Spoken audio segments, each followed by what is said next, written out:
hujaona faida hata wakata tamaa, wahisi kupoteza mali zako, lakini kuna habari njema kwako. Unayetoa muda na mali kwa ajili yake Yesu, kuna faida utapokea mara 100 duniani kisha mbinguni.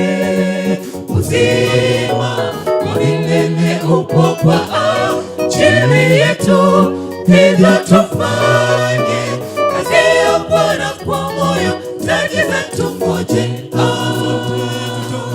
muda na mali kwa ajili yake Yesu, kuna faida utapokea mara 100 duniani kisha mbinguni. Uzima wa milele upo kwa ajili yetu, hivyo tufanye kazi ya Bwana kwa moyo, taji zetu ngoje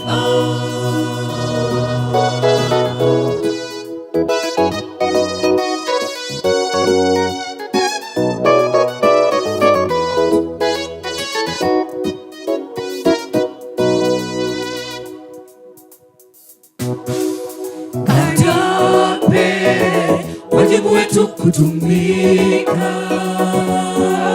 kwa mali, muda na talanta zetu, kwa kutumia mali alotupa, tulipeleke neno ulimwenguni, tuitangazie dunia kwamba Mwokozi anakuja tena upesi, maana ndio utume wetu sote.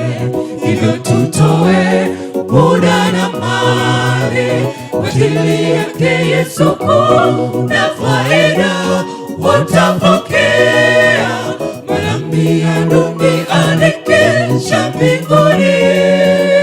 Uzima wa milele upo kwa ajili yetu, hivyo tufanye kazi ya Bwana kwa moyo, taji zetu ngoje